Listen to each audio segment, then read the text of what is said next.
Happy Wine Wednesday, everyone. I think Holly is the only one drinking anything this week, unless Ray is. Are you drinking anything, Ray? Uh, I remembered tonight to bring my water. Oh, some water. Okay. Well, ever the healthy one. Well, I it's don't have. half ice and half water. You never see me drink a warm drink. Well, no tea, coffee. Well, Never. never. First of Okay. all, I can't stand the taste of them, and then I can't stand a warm drink. If you give me a bottle of water that was in your fridge, I wouldn't drink it. First of all, your fridge won't be cold enough for me, whereas my fridge, I keep it at 2 degrees, and so it's plenty cold, but I like it a bit colder, so I have bottles of water in there, and I take that water and pour it into the half bottle of ice and give it a good shaking, and then it's colder. Well, that's an interesting fact about Ray, everyone. He will not drink even the fridge water. It's too warm for him. Well, most I people keep their fridge uh, up, I guess, centigrade, I guess, probably about 4 or 5 degrees, or uh, in the high 30s or low 40s as far as Fahrenheit goes. yeah. And I that there's just no way. That's just too warm for me. I mean, I would not think that's considered warm, but I guess in Ray's drinking terms, it is The considered other thing is that if and when I have leftovers, which isn't often, warm. uh, but when I put something in the fridge and want to keep it for a while, it's going to keep longer at 2 degrees than it is at 5 or 6. Fair enough. It's not like when I'm living alone, I'm the only one that's eating the stuff. So if I'm tired of eating whatever it is, it's going to sit there for a while until I'm ready again. Yeah. I don't throw Well, stuff out. yeah. I guess you just have to keep your fridge at whatever temperature. Anyways, guys, we're a Seahorse channel, not Believe it or not. yeah, not a fridge channel. No, I It's don't eat seahorses. well, yeah, that's probably good. I guess I refrigerate You refrigerate what? abdominalis. You refrigerate them? Yeah, with a window air conditioner Oh, okay. just to Well, keep them cool enough because I uh, thought you meant you had some in your fridge. I did too. I'm like, what are you preserving them?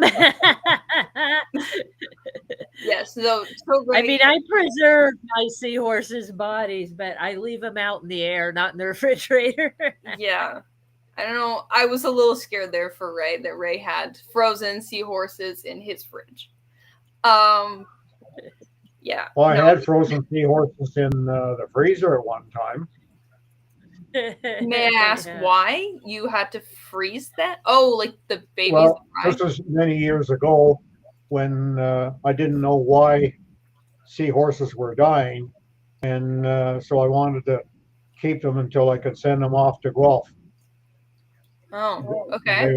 They would do the yeah, what's the word for it?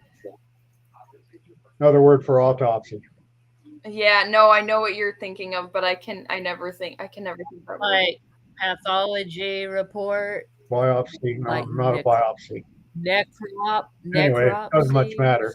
But back then, I would throw them in the freezer so there isn't any more deterioration before they could look at it. I couldn't just send it to them uh, without any notice. I'd Yeah. have to I'd have to send it when it was convenient for them to do the work because they were doing it for free for me. Normally they charge.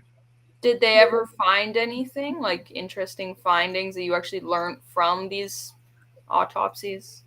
Well, I don't remember the names of the bacteria in that, but never sent one that wasn't bacteria. Oh, okay. Yeah, I wait. Wasn't what was her name? Noelle? I think she was gonna send her I actually wonder how our seahorses are doing now. Do you guys remember her? Noel? No, I don't remember. She came on once when I was really new as well. She came on, and she was gonna do. I should reach out to her. Or if she ever watches this, you should update us on how. Oh, sorry, my dog's doing something. Update us on how that went, or if she got new seahorses. I don't know. She was planning on sending her seahorse somewhere to have this autopsy. What's the word for it? I Yeah. Well, don't remember the word, but we need more scientists to do these things on the seahorses and figure out what's going wrong with them. But I never knew that they actually did them for you. How many did they do, Ray? oh, I don't even remember now. That's a long time ago. You looked 2 decades ago. 2 decades ago. I wonder if they're still doing them. Probably not. I don't think I could send my seahorses because it's good for free. Anyways, I had a question because so a few weeks ago, this is off the topic of the freezing our seahorses. But I found these mysis shrimp at the store that were mixed with like spirulina. Is that what it's called? And I was wondering if you guys have seen it in stores. Mm-mm. No, but I haven't looked. I don't actually look at the foods when I get them because where I get my frozen mysis, they keep it in the freezer behind the counter. So you can't look in and see what all kinds of foods they have. I just get the Hikari frozen mysis. So I don't look at frozen foods really. Ray, have you heard of it? Heard of what? It's like a mysis shrimp that's like mixed. It kind of looked like it was mixed with spirulina. Hold on. I'm trying to find a picture of That's it. for spirulina. I've seen spirulina enriched mysis. See, like this one I says wonder if it was a variety food that was intended for like a reef tank or something, like a mixed food variety. no, it was only mysis because I remember considering getting it because I was like, oh, like I don't know, they have spirulina, but it wasn't clear to me whether they were enriched because to me in the packaging it looked like it wasn't actually in the shrimp, like it was like mixed in. Like it was in the package with the shrimp, not Yeah. enriched, that there was spirulina in it. Well, you Yeah, certainly wouldn't want that. You would never want to put that in a seahorse tank. yeah, that would just pollute your tank. Yeah. Yeah. Now, what But about ones that are fed? Like, yeah, should I? if they're fed spirulina first, then there's nothing wrong with that. That's gut loading. It's inside them. So they eat the mysis or in the brine shrimp because brine shrimp are enriched that way too. And Yeah. so once they eat it, they're getting the gut loading effect and it's not polluting the water. Okay. Well, not until the feces start polluting, but then you're going to have that anyway. Well, yeah, obviously. Um, but would that be if I were to go to the store? So I'll actually, would that be something I should look for? Like, would it be? Should I pick that over what if I know that they're actually like enriched? It's not just like mixed in. I don't know what that was. But if I Well, know first that of they're all, I don't think you're going to find it here in Canada. The closest thing to it would be the PE mysis. well, like I'm looking here. Have you heard of Frag Box, like the store? It's in Toronto. Yeah. Like they sell. Okay, so it says enhanced with spirulina and bio encapsulated. Bioencapsulation. Yeah, what is that? I'm not sure. Bioencapsulation usually is something that's encasing the enrichment. Now, whether they're using that to enrich the mysis, uh, or whether they're just putting it in the same package with it, I don't know. But in any case, when I know for a fact that there are people that have never fed anything other than Hikari mysis and managed to get 5, 6, 7 years out of their seahorses, what's the point in spending money on something more? Hikari is usually the most reasonable price of any of it. Like me, all I feed is the Hikari, just Yeah, plain Hikari frozen mysis. Okay. and But especially if you're okay, buying flat packs, because that's the most economical way. Buying those cubes is kind of senseless. I I don't even know, honestly. I haven't looked at the flat packs. I've always been buying cubes, but I wouldn't say, Holly, which type do you buy? The I flat? buy the flat pack, You buy the flat pack. Okay, I'll look and into the it's lasting well. Well, I started buying the flat pack. I had a lot of seahorses, Okay. and now I just have the 3 left. And I have a big flat pack because I bought it just before I lost Dandy and Sadie and Princess.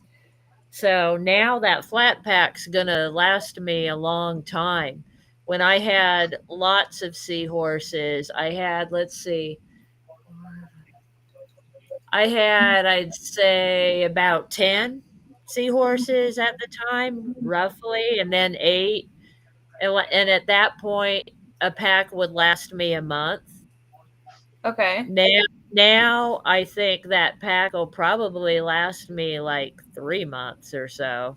I used to buy styrofoam containers of them. I forget what was in it, maybe 12 or 24.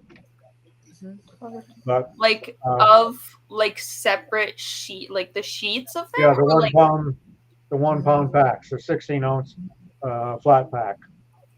But um, have you, um, if you have a vacuum sealer, then you can make that stuff last without really any problem because you can vacuum seal what you're not using, and that keeps the air from getting at it because it's air getting at it that does the damage to it. Mm-hmm. And what I do with mine is I break pieces off of the flat pack and put it in freezer Ziploc bags. So I'll have like a chunk like this big in a freezer Ziploc bag, Yeah. and I crack it with a hammer on the counter on the outside of the bag, not the actual food. So it breaks up inside of the bag, and then I just take small pieces out of the bag for feeding time Mm-hmm. until I empty it. And then I get into the big pack and break off another small piece and put it into the freezer Ziploc bag. Okay. Yeah. I sit and thaw, or I um, glass baking dishes, that people would do like banana bread or something in. Mm-hmm. I have a long enough one that I can put it in the width wise, and I put the open end in hot water in there and let it thaw, and then I open it up and I rinse the thawed food into a mesh net, Mm-hmm. seal it up, make sure I got the air out of it, seal it back up again, throw it in the freezer, and the other stuff I rinse it through that mesh net to get all the packing juices out of it, and to make sure I can get most of the tiny bits that the seahorses aren't going to eat. Get that out. Then I Mm-hmm. squeeze the water out of it, and then I just make up little, uh, I guess, like a large pill of the mysis. Mm-hmm. I Okay. actually used, I forget now whether it was, I think it was a quarter teaspoon. It's either a quarter teaspoon or half teaspoon. I don't remember now. Mm-hmm. And I would just measure it out like that, set them on the silicone sheet, throw them in the freezer. They're frozen in a hurry, and then put those ones in a Ziploc bag, and then I would know how many of those I needed for whatever tank I was using. I feel like that I just stick entire mine under the sink water. Like the piece I break off, I put it in a strainer, like a little miniature strainer, and hold it under the faucet to defrost it. Yeah. And then I feed it with a turkey baster. Put it in salt water and feed it with a turkey baster to them. yeah. Well, Wait, there's so lots of different ways. I just you Mhm. that Ray, was the you way were I saying was doing. you do it like straight, like Pardon me? you were saying that you defrost it like straight off the, or Right? do you like cut it off and then No, no, but because if you cut it, or if you're breaking it, you're making a lot more small stuff, you're making more what? more small pieces. Oh, okay. Okay, But because you don't can't you? break it or cut it Yeah. and and can't cut. You can't cut it around all the mices because they're all Well, yeah. jammed together. Okay, so this way I'm not making any more pieces. I stick it in really hot water, and um, the package is still sealed when I'm doing this, so the water's not getting in the package. Okay, Hmm. and I sit it and I prop it up so that that end is sitting down there, and I watch it, and then the package will, especially when it's package is fresh, then the weight of it will start making it go down. And once I see the say I want an inch of it thawed, okay, so when I see a basic melt line at about an inch, I take it out, open up the, the Ziploc on it, and Yeah. My um, problem is that, like, don't you worry about, you know how like you're not supposed to frost, defrost, frost? No, not frost. Yes, yes, frost, defrost, frost. Like, I would just be worried well, the about thing how. is, if you're doing it fast and getting it refrozen, it doesn't really have that much time. Okay, yeah, And And mine isn't ever getting defrosted because and my when my freezer's super cold, like Ray's. I have a freezer in my fridge I keep super cold. So it never defrosts. yeah. And I'm cracking the frozen pieces off and then defrosting them under cold water in the sink. So when I I'm don't. thawing it, it's being heat like my hot water system's 140 odd degrees, and but it's not like the package isn't open, and that kind of heat would inhibit any bacteria growth anyway. And so then it's only from when you open the package, and then you're flushing it, and then you squeeze the water out, and then you make up the little pieces.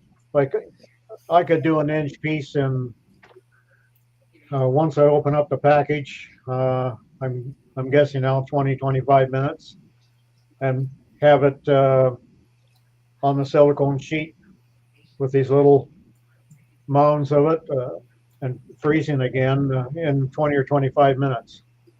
Okay, And It's not enough time for yeah, it to yeah, get. that Yeah. makes sense. Yeah, I do it kind of like you do it, Holly, where, well, Mhm. I cut it. I know that's Mhm. not ideal, but I do just cut it, and then I take that piece, I defrost it, and I put the rest in the freezer. I Um, used to cut it with a huge chef's knife, but then I realized I was doing it like that for probably 2-3 years. And I realized this is stupid. When I'm doing that, I get a lot more of these little pieces. yeah. Mhm. So that's when I switched and started doing it, thawing it. I like, do you see a considerable amount more of like small pieces if you do it like that? Because I would think, well, you It have like, depends. Um, the amount of crap, I call it, that is in there will vary from season to season. mhm. Mhm. It's just like sometimes the size of the shrimp are a little larger or a little smaller, and that will be on the season. Uh, No, fall, go ahead. sorry.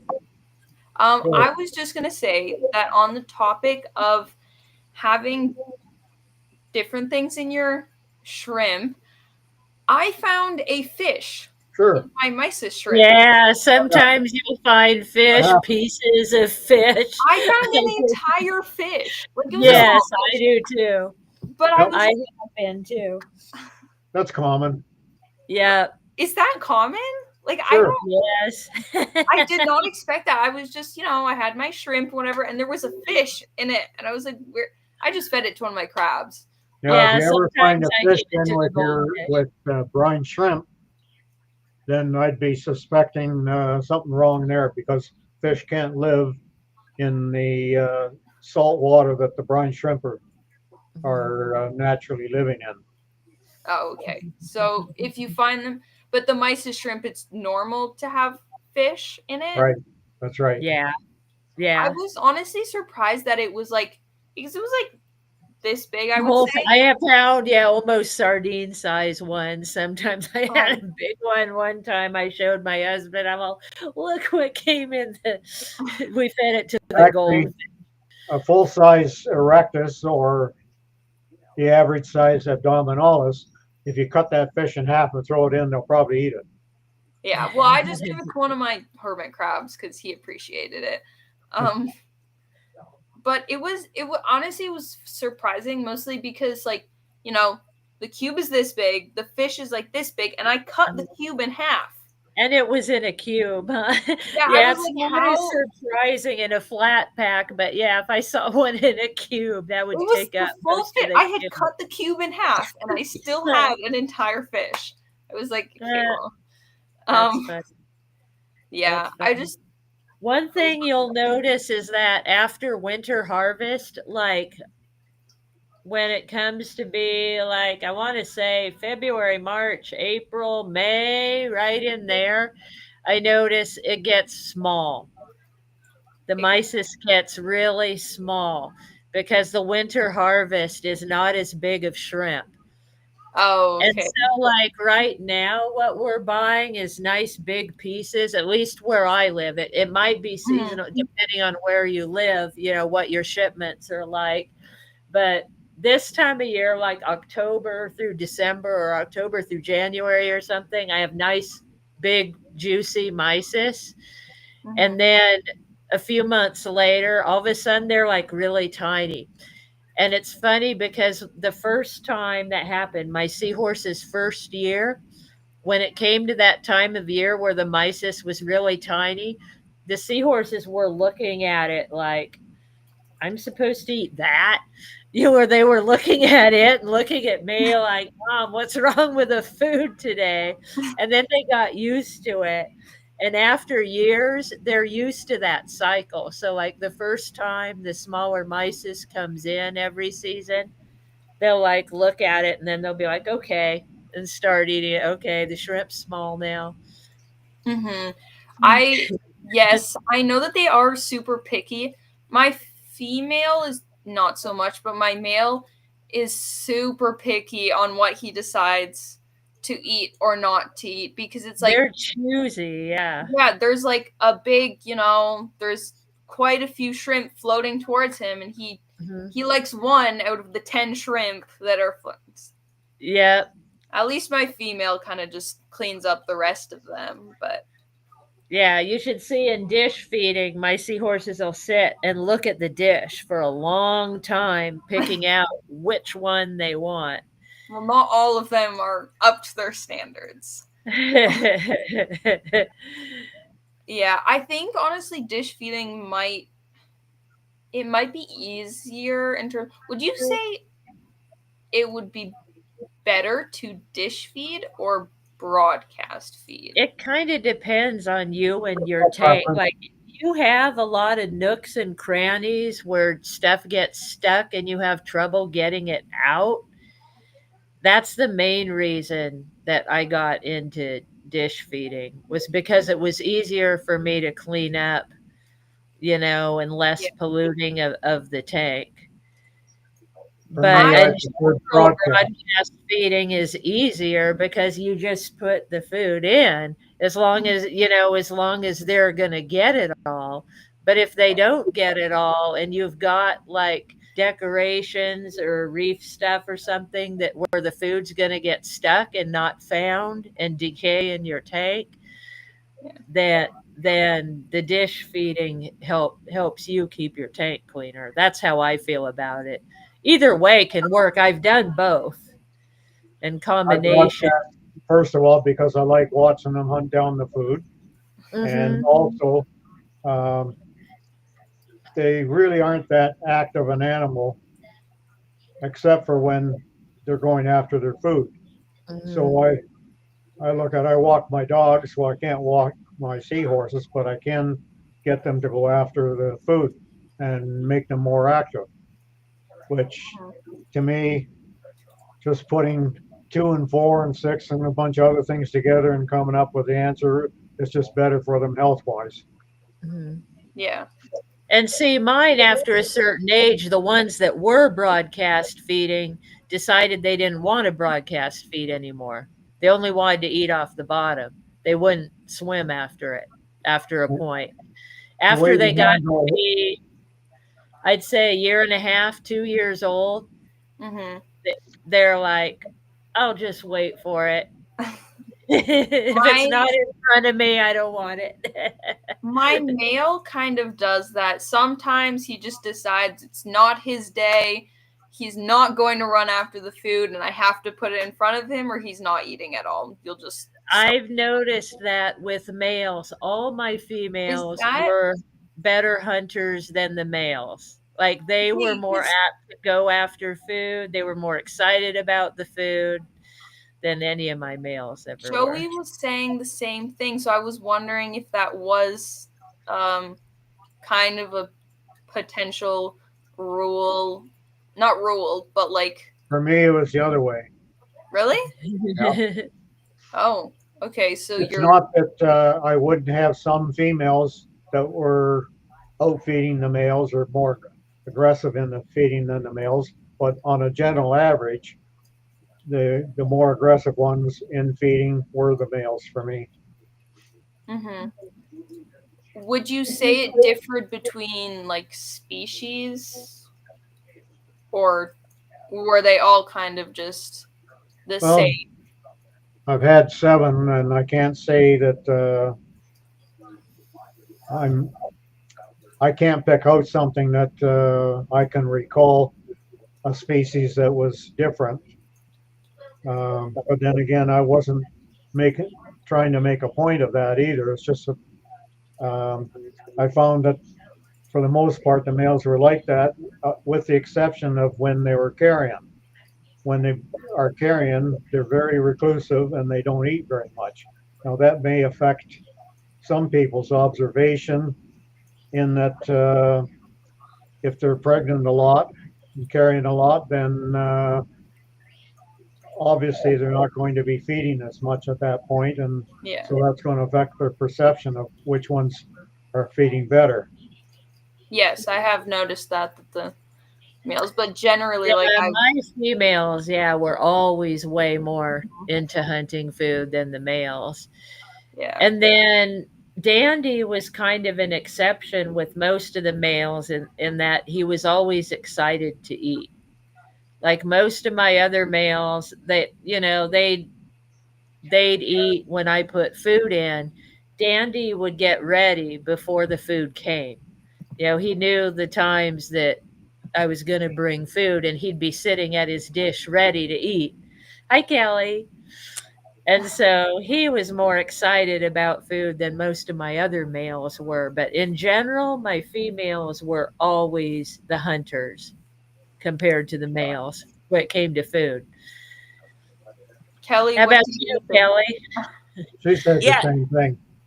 So I've missed everything you guys talked about, but hey, everybody, I made it. I made it tonight. I'm looking kind of rough, but it is what Yay. it is. Um, and I'm guessing we're talking about male versus female As feeding far habits. as, Yeah. yeah. So I've always been the oddball that disagreed with all of you because, in my opinion, the males were always more aggressive when it came to feeding. The That's females what were Ray said. Yeah, that's standoffish. what Ray was saying. Yeah.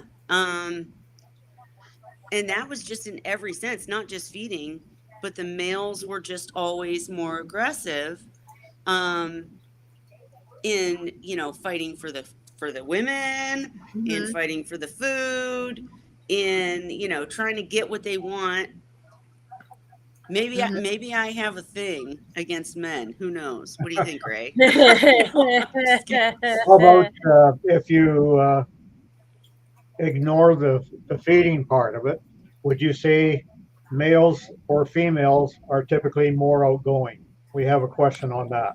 Okay, so more outgoing in what sense, though? They probably he's thinking it's they're they're more active. So, That's what I'm thinking too. I would say that the females are more outgoing. oh, I would totally disagree. That's so funny. That's so funny. I've had males though. It depends because If they're my carrying males the would female for chase sure. females.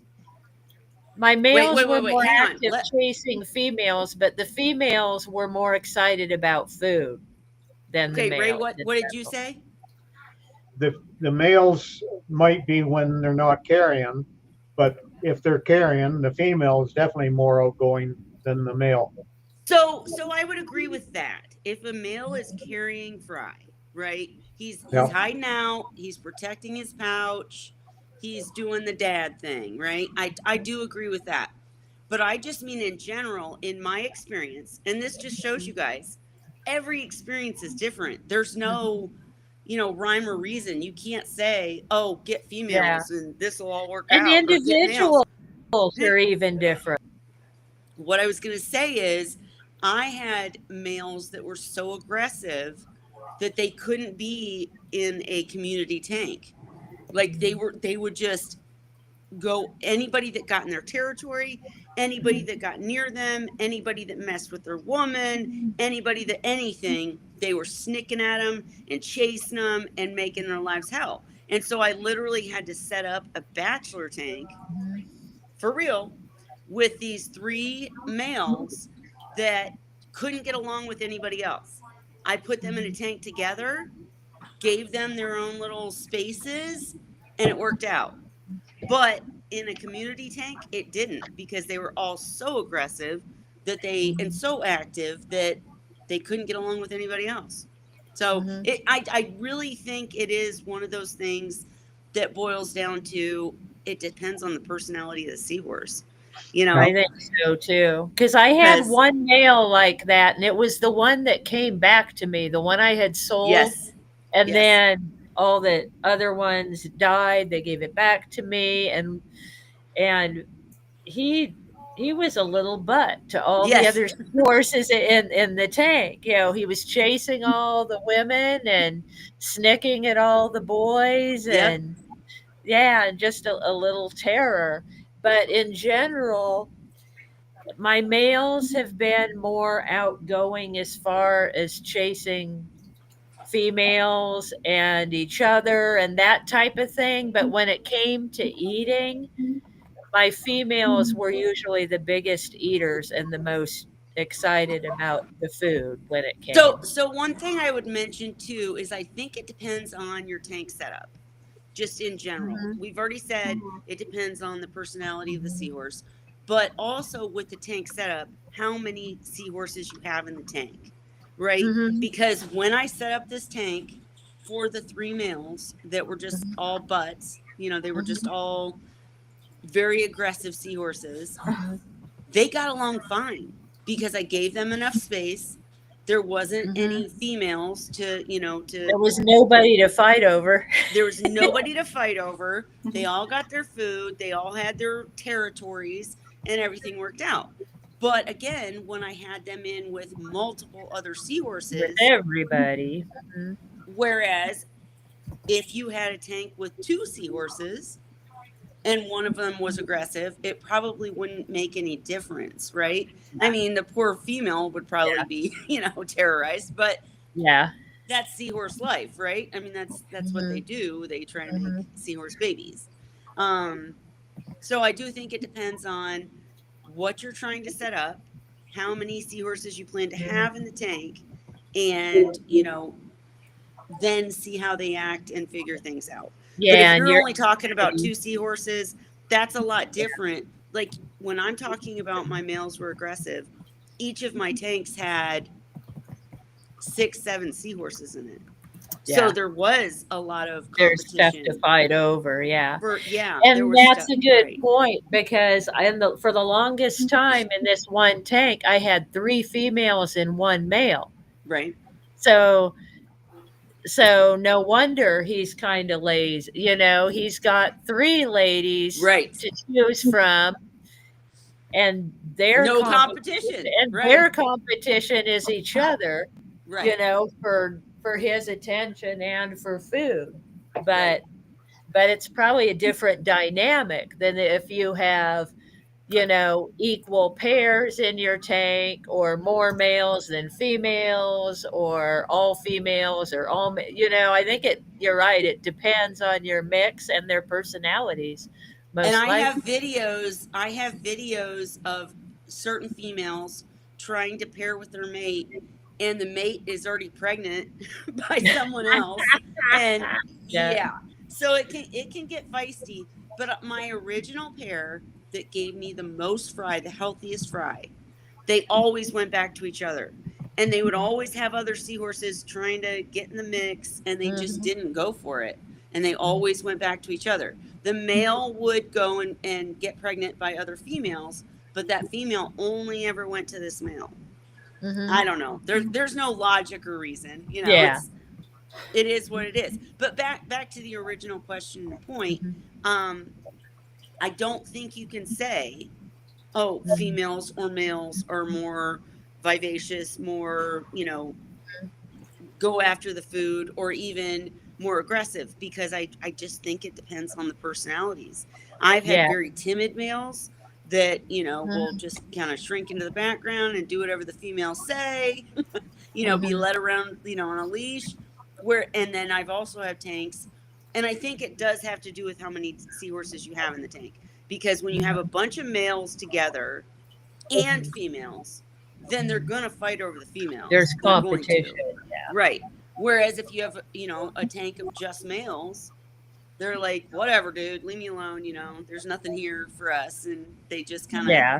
coexist. Same with Mhm. females. But I have multiple videos, Holly, where my females are just chill. Like they're Mhm. usually the more bland colors. They usually Uh-huh. just kind of chill out and wait for the boys to be aggressive, and then they go get their food or whatever. In my case, it I was have an always the males. interesting dynamic now because I've got my 3 left that are siblings. They're all 5 years old right now, and I have 2 females and a male. And the one female, Betty, that had become friends with Dandy, she now hangs out by herself in the corner where Dandy used to hang out. And Okay. she took over his dish, so she has a whole dish to herself, and she likes Hmm. to hang out there. And the other 2, Sunny and Buddy, who are a male and female, they hang out together on the opposite side of the tank and have their own dish. And what I've noticed with those 2, it's interesting, is they take turns eating. And it's not always the same one eating first. And Hmm. they're polite to each other. Like one will eat at a time.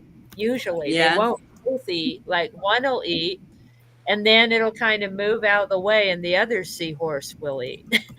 And so they're being polite to each other. No one's like rushing for the plate, and Well, they're polite. They've kind of worked out their little routine for eating, seems like. so last thing I would say on this point, because I know there's another question coming. But the thing is, I think it also very much depends on how you feed. Okay, Mhm. because Mhm. Holly uses dishes, Mhm. and her seahorses are polite and eat from dishes and they're dainty. I let my seahorses go wild. I broadcast feed Mhm. in most cases. I don't do dishes. I make them Mhm. hunt their food. I throw it in and they have to go after it. Mhm. And I'm throwing enough in that they don't have to fight over it, but Mhm. I think that sets up a different situation, if that makes sense. So, while your seahorses are taking their time and being polite to each other, mine are like food, I mean, Well, mine were like that because these seahorses are the ones that I broadcast fed for the okay. longest time. But it's like before you came on, it's like I was telling Sophie and Ray, after they reached a certain age, they didn't chase the food anymore. They waited for it to come to them. So Oh. they wouldn't swim after it. They'd get it like they'd wait for it to get to the bottom of the tank and then they'd get it. If it was sitting So, That's because nearby. you spoiled them all the time. what'd you say, Ray? Probably. He said Because I you're because spoiling them all the time. Well, and I love you to death, Holly, and all you do is care for your seahorses. Nothing is wrong with your situation, but I kind of do agree. I have noticed that, like when I was dealing with Fry, I didn't know how to do tough love because I wanted them to eat so badly that I would yeah. like make sure it was right in front of them. I would make sure it was moving. I would make sure all this stuff. And, they get used to that and they kind of, use and abuse us, yeah. to get their way. So I don't know. I don't know. Does age mean that they slow down? I don't know. Mine never did. My seahorses always chase the food until the end, but I didn't make it easy for them, right? Like I just kept throwing it in and get it if you want it. So, Sophie, what's the next question? Sorry, I was turning my reptile lights off. So we have a question. This one actually is not from the stream. It's on I got it on Messenger, and I don't know how to answer it, but Okay.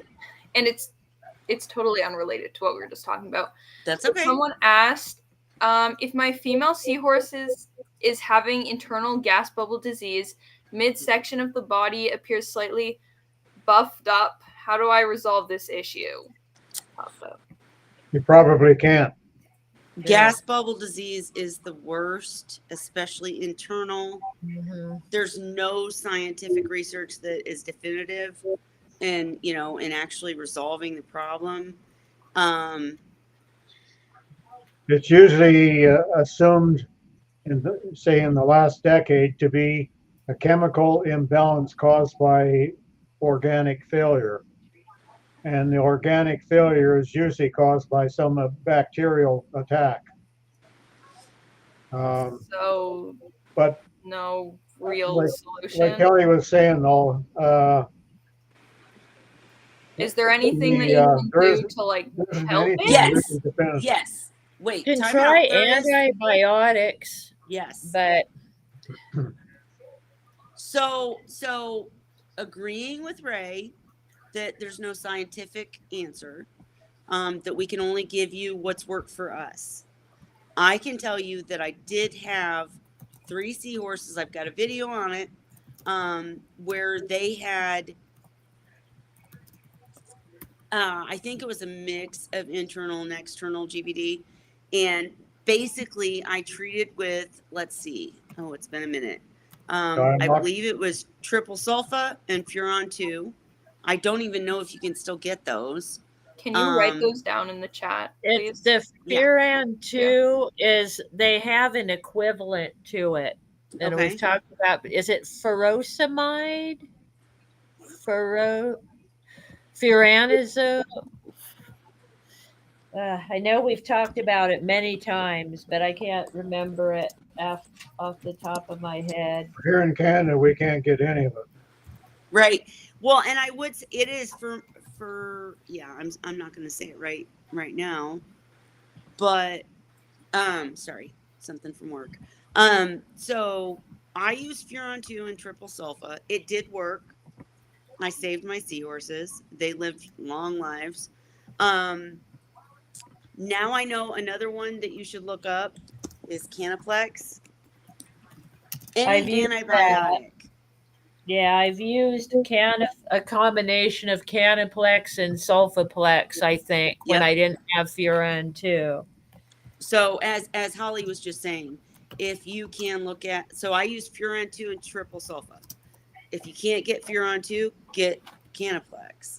And how are these Few- like? A few people were successul with the Nitrofurazone. Diamox. Thank you, Zen. What, Ray? A few people were successful with the Diamox, but I think they used an antibiotic as well. Right. I use Diamox when the Seahorse is kind of floating.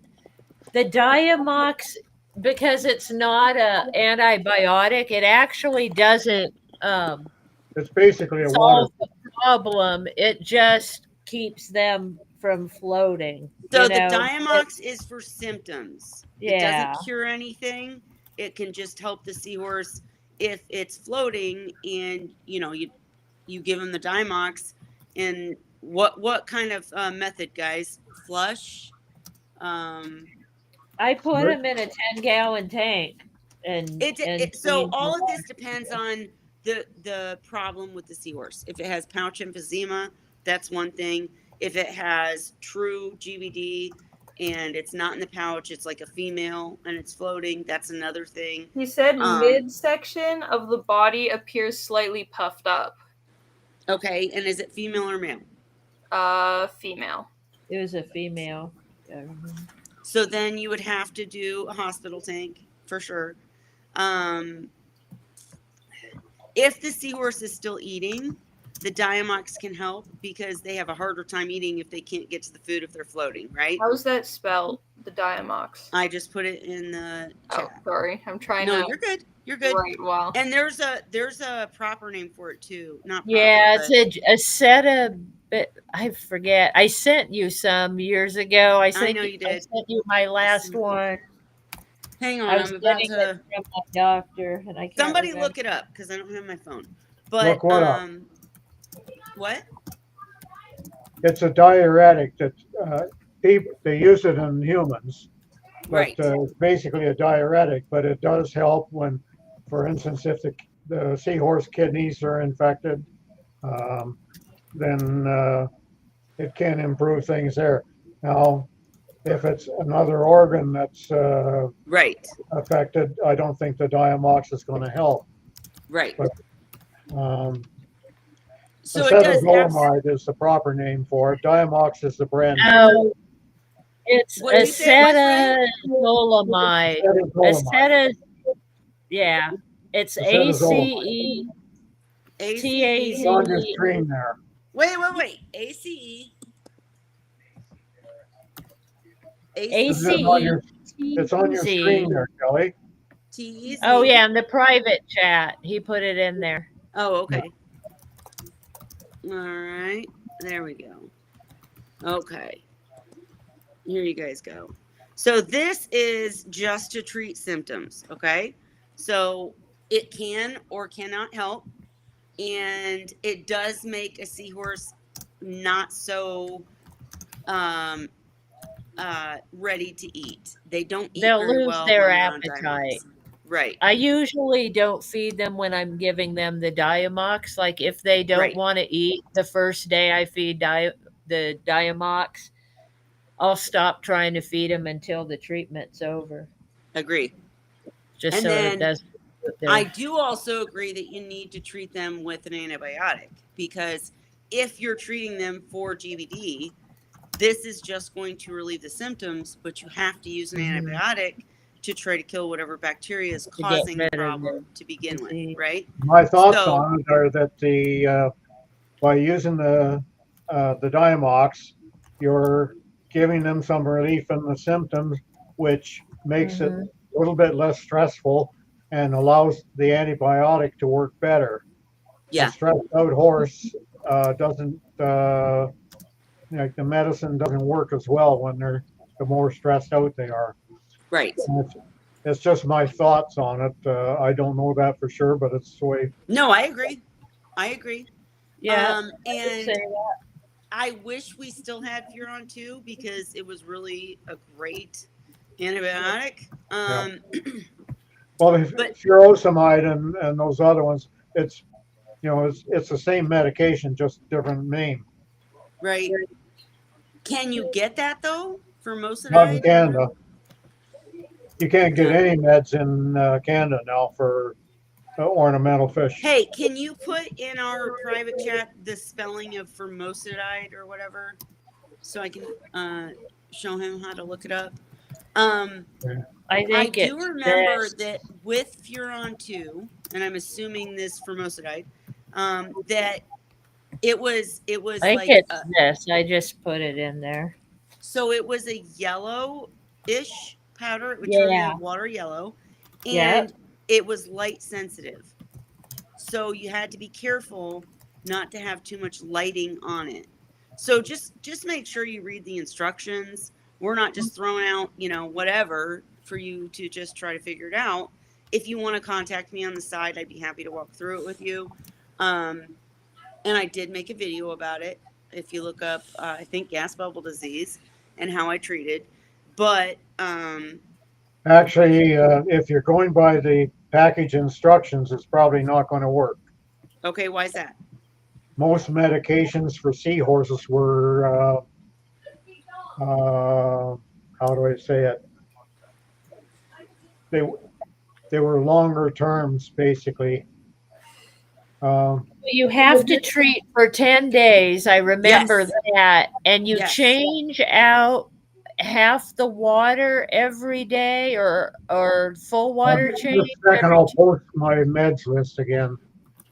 Yes, please do, Ray, because I Yeah. remember that also. In the video I talk about the fact that, one of the medications said this, one of them said that, and I was using both. And so I was um following it for the most part, but I was also extending the life of the treatment, and I did do water changes and resupplement the medication to make sure that they were getting it because of the half life. Yeah, I remember I used to have it written down the whole treatment for the directions. And I'm Yeah, trying to find it and I don't see it. It's been so long since I right, did that. right, Been years. right. But we can find it to help you if you're ready to, try to work on the seahorses that way. I Yeah, think I'm Ray's gonna looking give too. him. I'll give him the link. While I give him the link to this video, I will attempt, unless Zen is still here and would like to find the video that Kelly has about treating the seahorse. I'll try to find that one. I'll also send them the link, and obviously I'll monitor the messages, and we'll see where it goes All from there. right. There is Ray's link. And what's that showing us, Ray? Pardon me? What is your link showing us? That's that's a list of the most common medications that were used in seahorses. It originated on seahorse.org and went to the trouble of making up that list.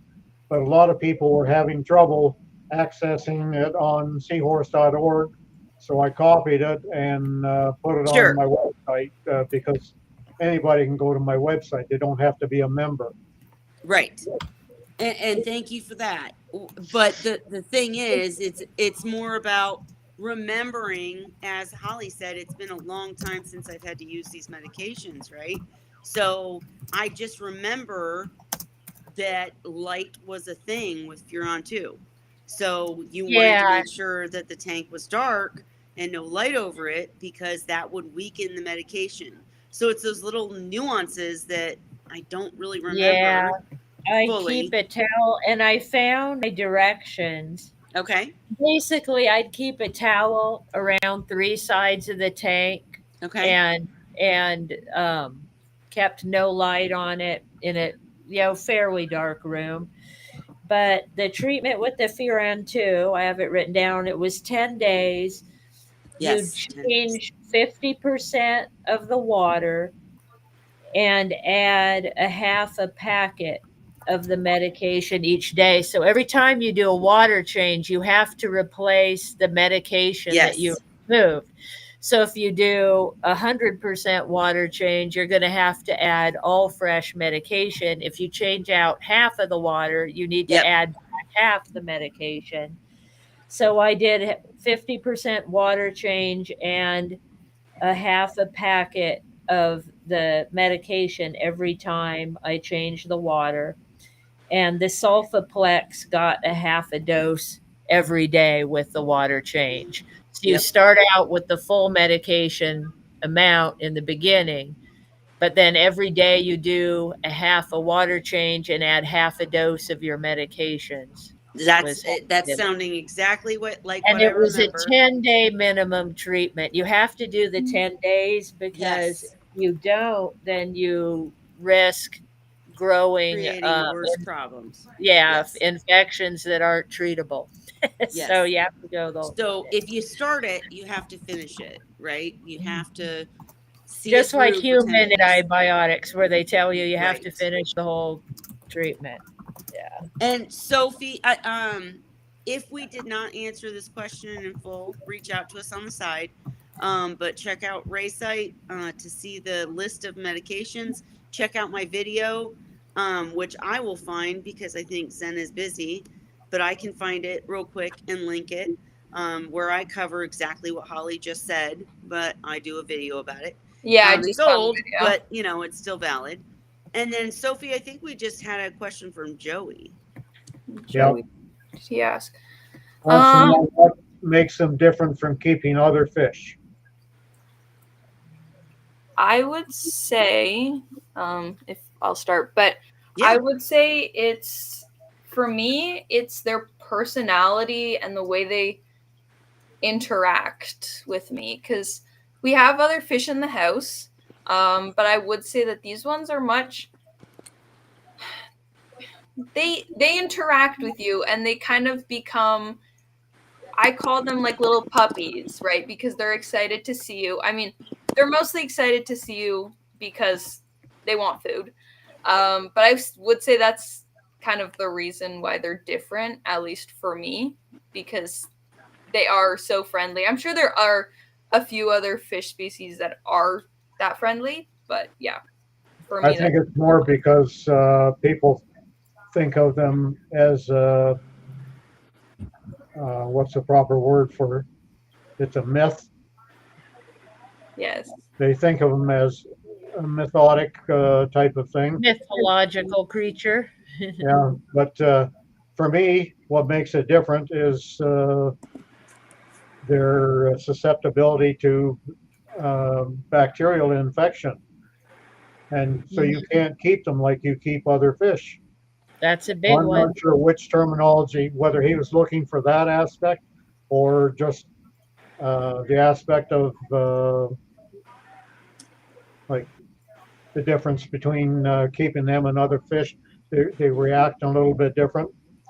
But then again, I've had all kinds of saltwater fish that reacted at least as much with me as the better seahorses did. Okay. Now, my But seahorses are one of the only fish, or probably the only fish I've ever kept that lets me pick them up. Like, you know, like my goby will be friendly. He'll come out and sit in front and look at me. But if I reach my hand in and it's going for him, he's out of there. Yeah. Whereas this morning, here's an example. I was cleaning my seahorse tank this morning, and I was ready to pour water back in, and I didn't want to pour it right on my seahorse, so I reach in and I pick her up, and she wraps her little tail around my finger and holds on and lets me move her to the other side of the tank. I set her down, she lets go and swims away, and I think really what makes no them problem. different is that they have no survival instincts. They don't care if you're reaching for them, if you pick them up. They're just kind of there along for the ride. Now well, they will they in the know that beginning. I'll argue that because when I first got the seahorses that I didn't raise, when I got the ones from the breeder originally, they were scared. And yeah, they would swim away, if they saw my hand coming, they got scared. And Dandy was actually scared to the point where he would play dead. Oh, He would throw himself on the floor and stiffen up and play dead when he was scared when I first got him. yeah. Okay, well, maybe he does have a little bit of a I mean, Dandy would not have lasted that long in the ocean anyways, but you know. Yeah, but no, and the other ones, they would swim away, they wouldn't, like the ones I raised though that are used to my hand, yeah, they'll just let me pick them up, Yeah. but I think it's because of conditioning, they get used to you and they get used to being handled, but Yeah. it doesn't mean they want to be. The first time I ever got one on my finger, I stayed with my hand in my aquarium for like 30 minutes, just Right. waiting there for one. Have you ever had them turn into a vice on your finger to Oh, where yes. they won't let go when you need Oh, them yeah. to let go, and they're like, I've had my finger where I'm like trying to take it out of the water, and they're just coming out of the water with me, and I'm they'll like, come no, out of get the off. water with your hand. Yeah. Yeah, like I don't Well, I know. and used to move Joey mine said, like that between tanks. I'd move them on the hitch that they were on because they would hang on, and I could move like five Yeah. at a yep. time, just carrying them across the room. Joey said 100% he agrees with Ray. What he's been telling people, the difference is they require a lot more attention to detail, are an indicator of a healthy environment. So in captivity, we have to Mhm. provide the best. Mhm. Thoughts on that, guys? Mhm. Yeah, they do. They are sensitive to bacteria in their water, so Yeah. I definitely agree with that. Any thoughts, Miss Sophie? No, basically what Holly said. Just Mhm. that pretty much sums it up. So, but here's the thing, too, though. Sorry, I need to come back. Hi. The thing is, people act like seahorses are so hard, and they're not. If you Yeah. set up for them Mhm. correctly, if Mhm. you research and care and set up the tank properly, they're easy as pie, and they're so fun. I mean, they're the most fun. Is that the way to say it? The most fun fish I've ever The kept. most fun fish. Mhm. Yes. The second best would be a dwarf lionfish. I loved my little Mhm. dwarf lionfish. Aw. But it's that personality, right? You can have Mhm. a reef tank with amazing coral, amazing fish, and they're all very cool. I mean, they're all very cool. But Mhm. seahorses are like your kids. I mean, Yeah, they're friendly. they're friendly. They if they're captive bred, they're not typically afraid of you. Mhm. And I mean, they are the first, week or Yeah, it whatnot, takes them a little bit to get used to you. but then they get used to you and then they manipulate the shit out of you. And then they Yeah, have you feeding them from yeah. dishes Look and at such. me. Yeah. But, and mine too. I mean, don't get me wrong. Mine, when I had the burbori, Hippocampus burbori, I would feed them one piece of mysis at a time because they would need to eyeball it and see the eyeballs on the mysis in order to eat it. So I would squirt them. You know how long that took, you guys? I'm serious. One piece of shrimp at a time. Okay. And then they would Wow. eat it, and I'd give them another. And it was absolutely ridiculous, but I loved them to death. And they were amazing, right? I mean, if you love seahorses, you love seahorses, period. And I mean, I really feel like they are the most friendly fish you can keep because they become like your kids. Pain in the butt, but, also very interactive. And, you've got tangs and really cool fish like that, but they don't want anything to do with you really. They'll eat your food, but they're like whatever, and they're swimming off doing their thing, non-algae.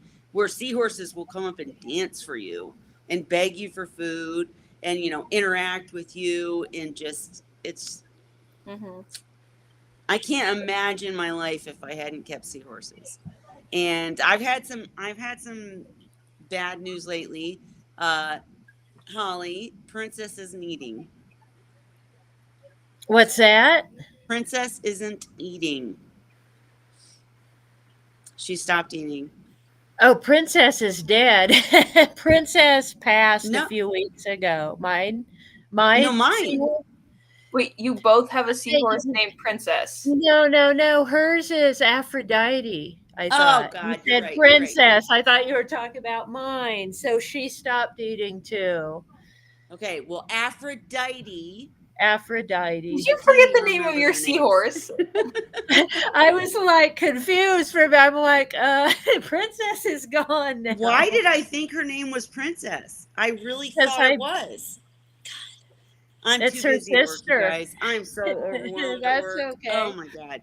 But But anyways, anyway, sorry to Aphrodite hear that. has also stopped eating. And I'm very depressed about it. And I'm, Aw. you know, it is what it is. How I mean, old is they're she?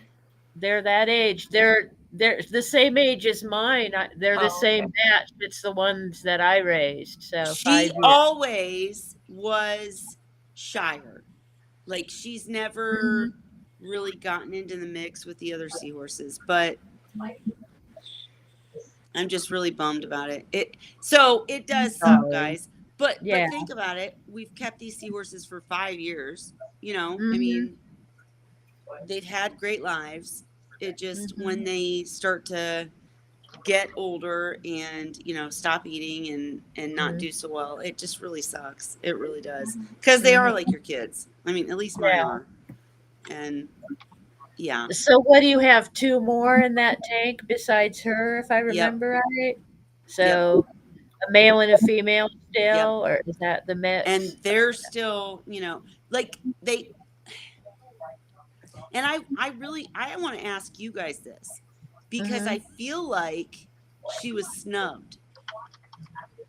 You know what I mean? Like I don't think that Mhm. affected her health, but if Mhm. you have a case where you have two females and one male, Mhm. and one male and female partner up, and the other Mhm. one is just kind of chilling, Mhm. do you think it affects them?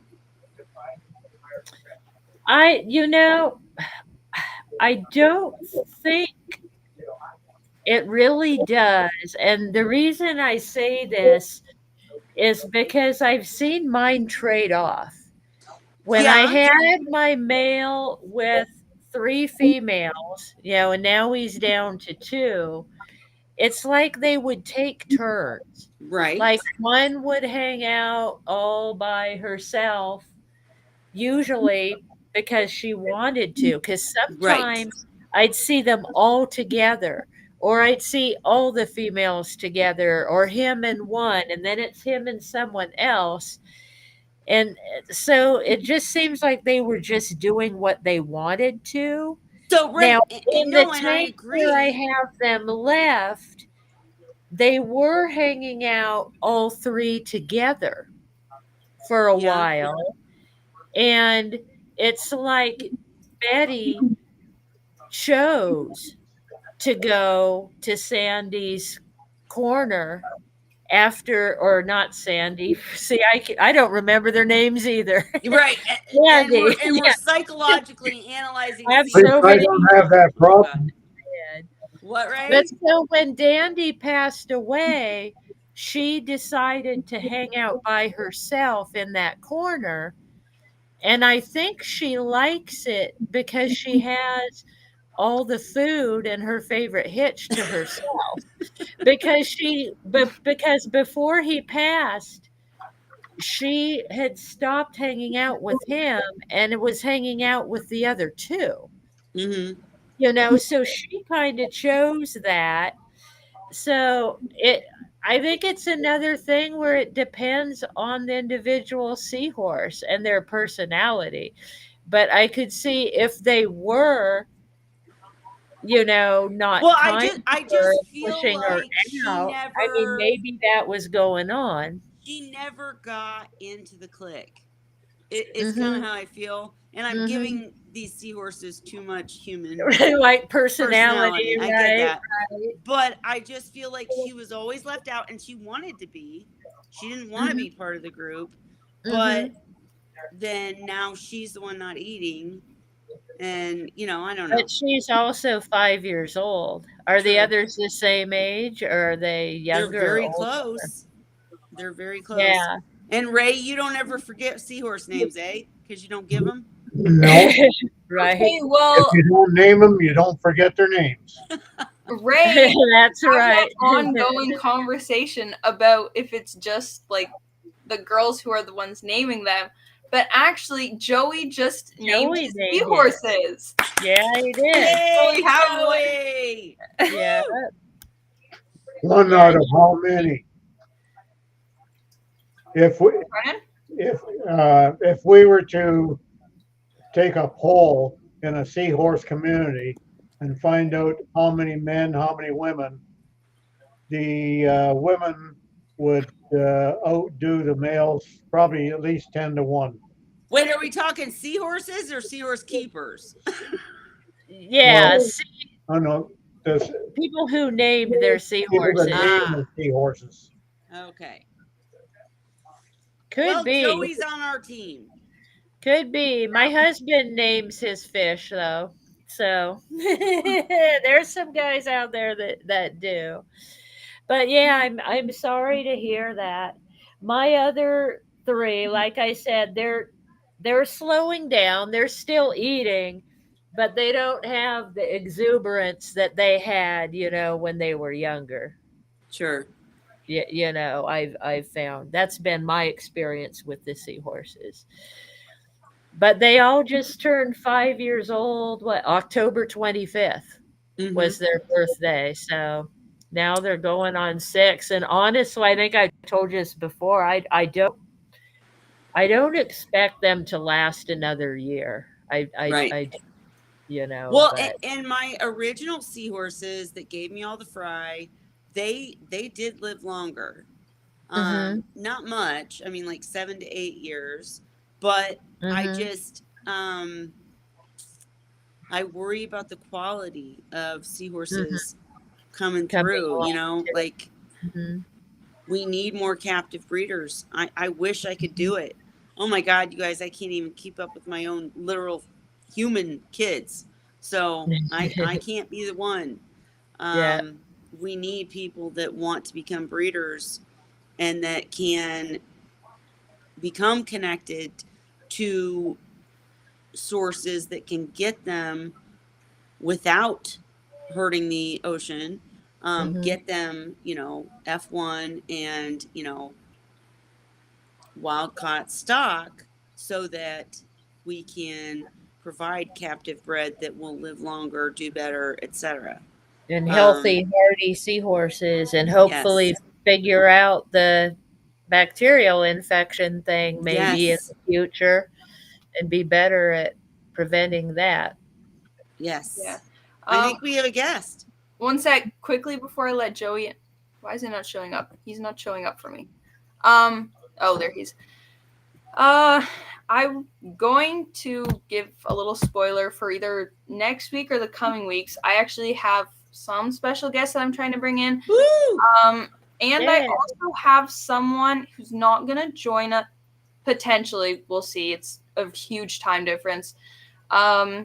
He lives in Asia. So, oh, wow. Yeah. So, but their laws are really different there. Anyways, yes. So I have to do some research on that as well. Talk to him a bit. And next week or something like that, we'll talk about the laws because I want to hear your guys' opinions on. And that would be amazing to have him join us if it's possible. He's not. Yeah.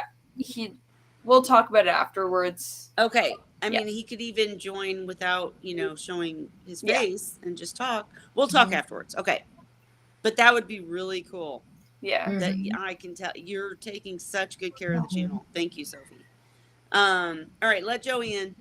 Let's see the seahorses. Hi, Joey. Hello. How is everyone doing? Good. We're anxious to see Bonnie and Clyde. Yes, I'm trying to set up my camera here, show you guys. Can we make him big, Soph? Yeah. How come you don't say Clyde and Bonnie? Because It's Bonnie's actually a always funny. first. When I was younger, I had a pair of iguanas, and that was the name my grandfather had chosen, and so I thought it was a fun, nostalgic name to give to these guys.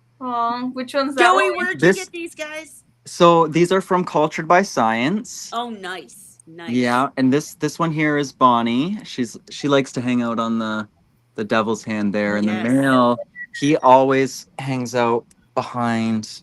Oh, it's like backwards. He's behind here, hiding against this green star polyp coral, Oh, I see him. Yeah. Yep. He's and he kind of blending in. wedges himself. Yeah, That's he has like great. the perfect little spot in there. And yeah, they're pretty cool. They're going along well. She's very curious. She swims around like no tomorrow. He's kind of shy. I kind of have to go, and it's funny. I'll squirt some food in, and then once he notices it, he'll swim up to the top of this coral here, and then it makes it easy because I can just kind of pipette directly towards him the food. Yeah. And yeah, it's going well so far. Everything has been growing nicely. How Oh, long's look the at that tank been tank. going? I know Um, you've been on the show. I've been absent. Yeah, I know. It's nice to meet you. Yes, you too. Of course. The tank has been running now, I want to say maybe about 2 months. I've had the Okay. seahorses maybe 2 weeks, and then everything in it, aside from a couple new pieces, have come over from my other reef aquarium. And Okay. so it's all established live rock and everything like that. So just be very careful when you're adding anything new to like take time, pay attention to anything going wrong because, the more new things you add, the more trouble can be caused. But it looks like everything's going fantastic. Mhm. Oh yeah, for sure. I don't plan on adding much else other than probably some more gargonians and macroalgae and stuff like Yes. that. But Love it. that's about it so far. I picked up this red one here last week, and it kind of has a nice orange glow to it under the blue light, which is neat. It looks like what was it called? It looks I like think rose. it's like burning bush macroalgae. Okay. I think, yeah. Okay. No. It's I'm not gonna come up with the name right now. It's oh God, damn it. Okay, I can't think of the name, but I know I know exactly what you're talking about. And I'm just curious, is it like silk or is it more like leaves? Yeah, it is. It's honestly really slippery. It's like Yes. kind of like a really slimy leaf, I guess is a good description. Yeah. Yep. Yep. So another person that I used to deal with called it rose, but yeah, that Ah. was one of my favorites. It's hard to keep down though. How do you have it up? Yeah, I had it in the rock, and then there's a peppermint shrimp, and he's got his whole network between the rocks, and one of his entrances Yep. is right there. So he pushed it up, and it's kind of just attached itself between the Gargonian there, and I've decided to just leave it for now and I love it. till it I gets blown love it. around. But No, that's awesome. yeah, And and then and there's yeah, lots. I used to have so I'm a macro lover and I used to have like codium, you know what that is? Yes, yeah, The finger gorgonian. Not yes. gorgonian, the finger macro. Um and I used to let it float on the top of my Oh tank and my yeah. seahorses would attach and float along on the top of the tank. It was so cool. Oh, But that's oh my neat. gosh, what else you got in there? Tell Uh, us what you have. there's these here are there's some hairy mushrooms. They're Yeah. just green hairy mushrooms. There's Kenya trees. There's actually, for my first time, I've learned the camera's backwards, so I'm not doing good at pointing. Maybe you guys can just make it out. But there is some blue Nephthia, and even Ooh, there's this nice. guy here is a mushroom that I fragged myself and have attached it to some shells in that. So it's kind of the frag plug I felt would be too out of place. So I used some broken up shells and such. And yeah, and there's a few different, there's Dragon's Breath. There's this one, I can't remember the name. It's like OPA or something like that. It's a kind of a like a web type of a macroalgae. It's really interesting. So wait, which one are you talking about? This one in the Red? center, between it's like a lighter red maybe between the dragon's breath. It kind of looks like little branches. Okay. Yep. Yeah. Yeah, and Really then cool. there's some firework polyps. They're one of my favorite. They kind of have like a rainbow coloration to them under the light. And I see your xenia and Yeah, there's some zinnia.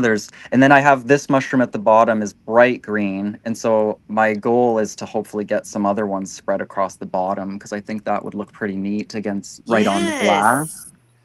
And yeah, I and I love the love this method tank. without the sand. It's been a dream. Like it's so easy to clean. I can go in here after feeding and brush everything around, and it stirs it up, and everything They stays love it. clean. And I've Yep. been using Matrix and Purigen, Okay. and I have some filter pads in there. I forget. It's like basically polyester. I was talking to Sophie about it, but I've kind of figured out a system where it's been working really well for me, and the water stays really clean, and it's really easy to do a water change or clean things out. Like it's all the filtration's kind of built in, and so I can kind of turn the flow off and take everything out and Mm-hmm. suck the water that's back there out if whatever has accumulated, and rinse it off in the tank water and add it all back in there. And it's really easy to do. It just maybe a bit time consuming, but honestly, they're well worth it. It's hard to not be infatuated with these creatures. They're so amazing. Yes, and I can't wait. You're gonna come back to us in a couple weeks and be like, "Oh my gosh, they stopped being shy. They're now begging for food." Oh yeah. They will. Yeah, I believe it. Well, I've noticed a few, like even the female, like they're smart, eh? Like I said, he'll come up when he notices there's food because Yeah. he knows that that's where the pipette goes. So he'll go up to get it. And then I notice her, if she is like, I don't know, bored of swimming around collecting the food, she'll come right up, and oftentimes she'll like perch right where he is and then start eating it directly out of the Yeah. pipette. It's just like they're Yeah, smart. They know where it's coming from. they Yep. are. They're very smart when it comes to food, I've noticed. Yep. And don't spoil them too much, or they'll end up spoiled brats like Holly. Yeah.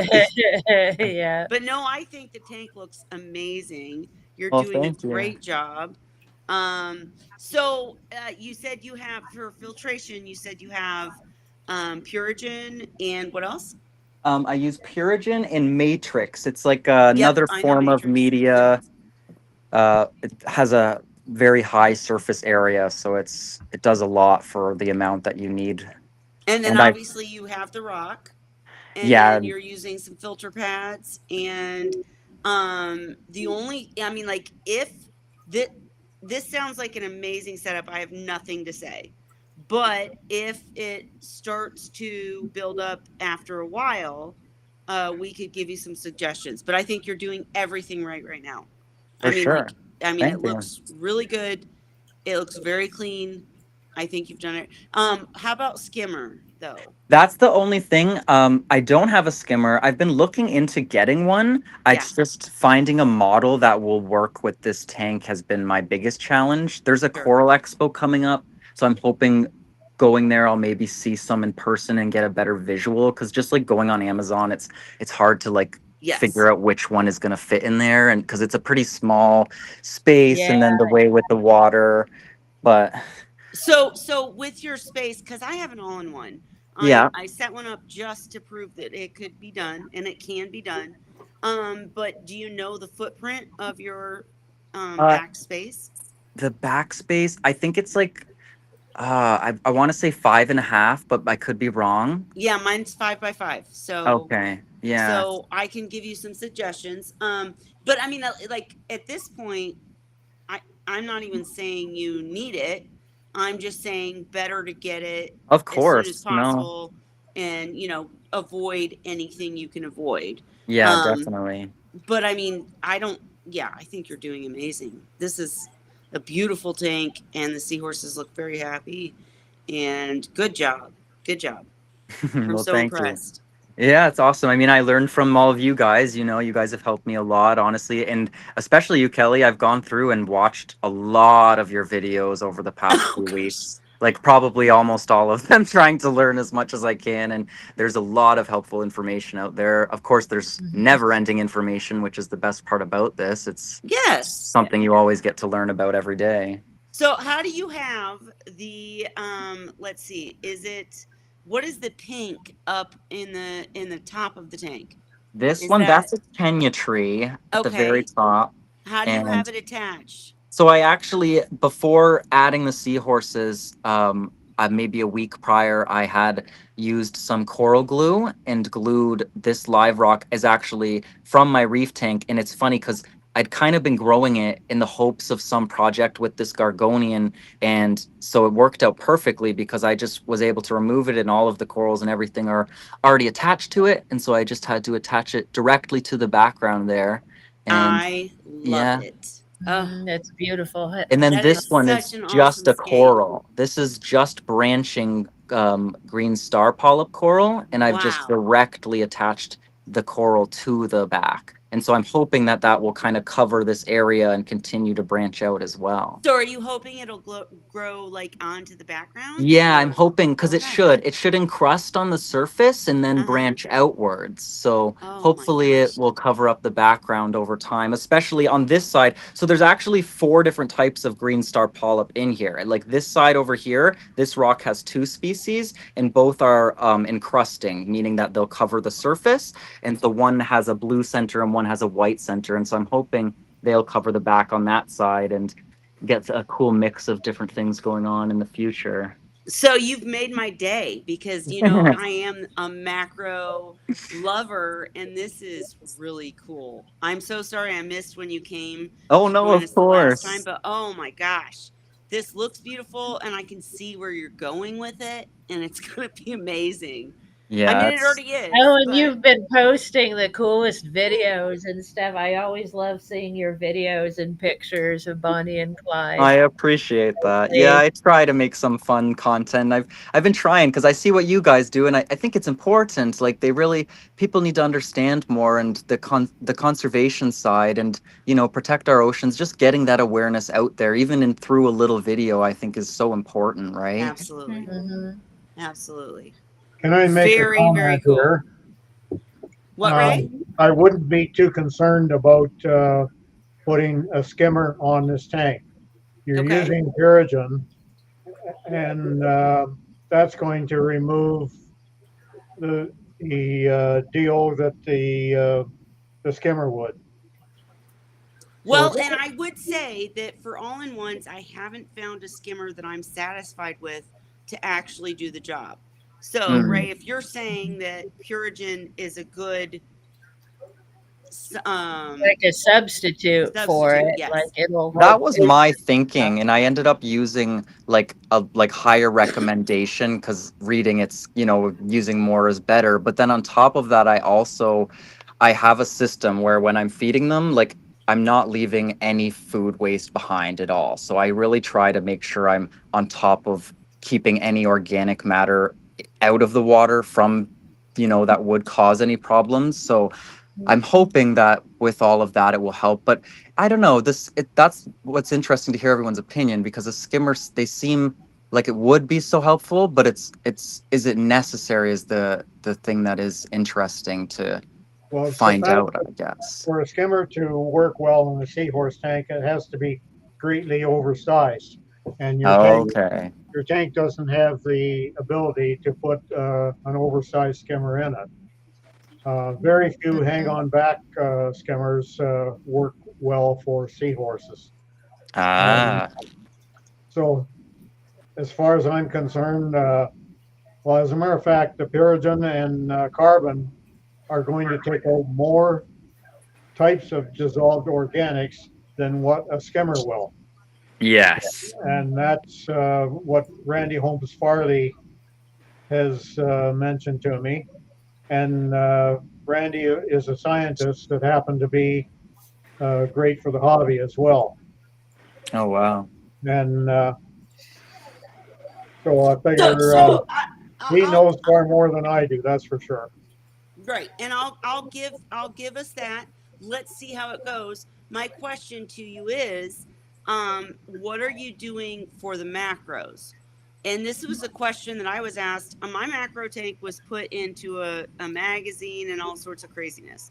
And they Oh always wow. ask me all these questions. What are you doing for this, that, and the other? And I was like, nothing. Seahorse Farm Yeah. took care of it all. See I mean, that was well, what I've thought is honestly like my other tank I never did anything, and with the yeah, amount that they're eating and the waste they're producing there has to be more than enough nutrients for those right. macros to do well. Well, I'm going to be very curious to follow your progress and Yeah. see what happens in your tank because everything looks amazing, and Well, as it thank grows, you. it's gonna just be gorgeous. And I want you to follow up with us and let us know because it's been a minute for me, and I want to know how it goes for you because for Of me, course. it was all lighting and just having the seahorses eat and poop, Yeah. and it See, worked. that's what I was thinking too. Like I got a few they're just like a submersible because this tank is a like it's supposed to have a built-in light, but it doesn't have it. And so I'm not gonna take the lid off, but in here there's two submersible lights that are like Okay. suction cup to the top. That way they're, safe for the humidity and everything that gets built up in there. And it has a daylight setting, so it rises in the morning and sets at night, and it does provide quite a bit of light where I've already noticed some significant growth. So it will be interesting to see. And then another point is the hair algae, because some of these rocks had hair algae. There's a little bit you can still kind of see in there, and I've noticed over the last week, I think the other macros are out competing for the nutrients, and so that has began to Oh, fade nice. off pretty Nice. quickly. Awesome. Yeah. Yeah, Yeah. when you get the right lighting, oh, it makes every difference. And then all of a sudden, yes. Oh, this is like you're making me want to start a new tank. I can't do it, but I want to because that's so cool. And the finger, oh, and the gorgonians. Oh, it's just beautiful, man. You're doing a great job. Oh, What's thank the you.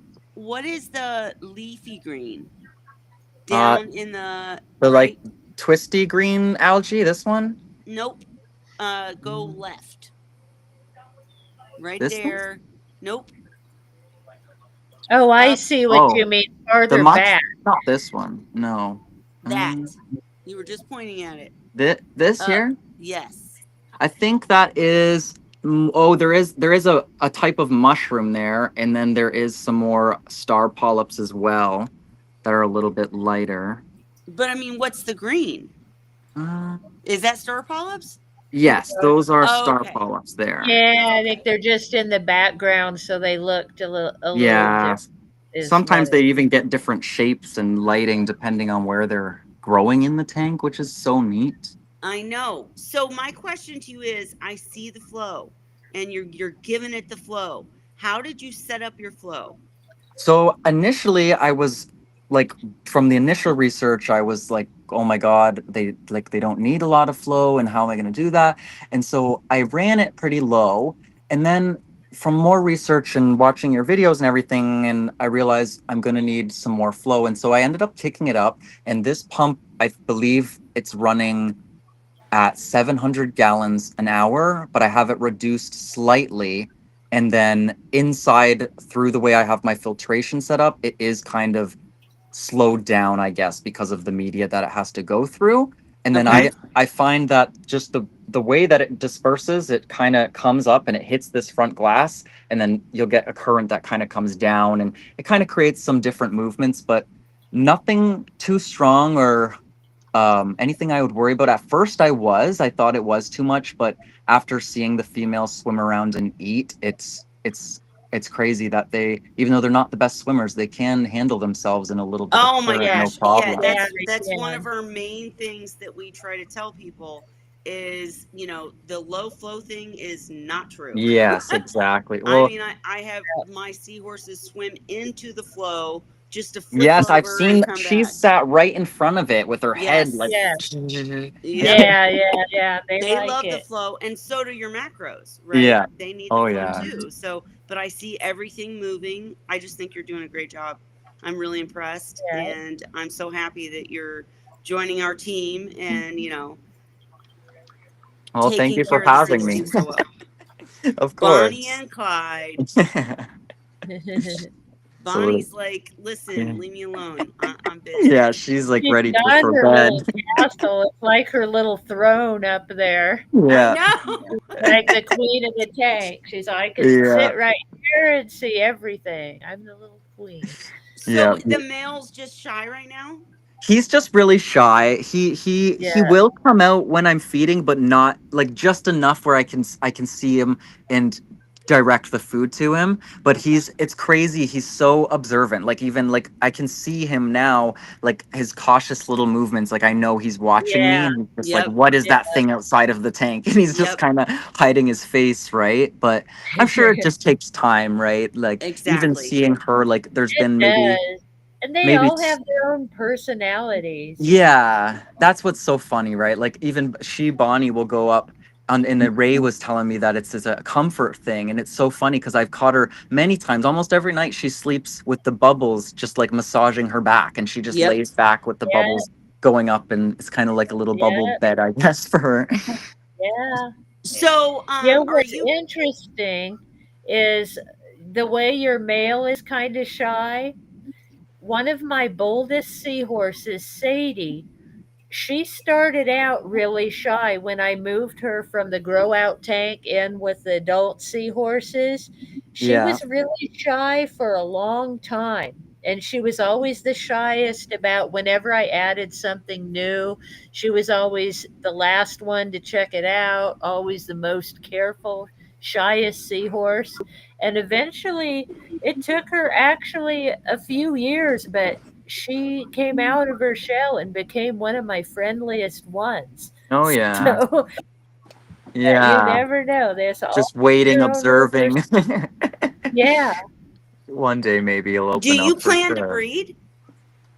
Not as like anything crazy, obviously.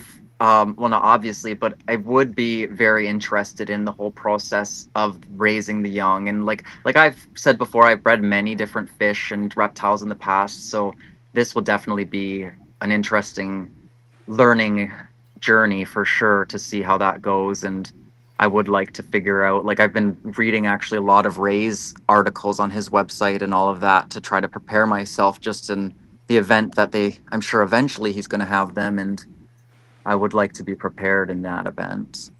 Well, yes, and people like me will help you in buy fry and etc.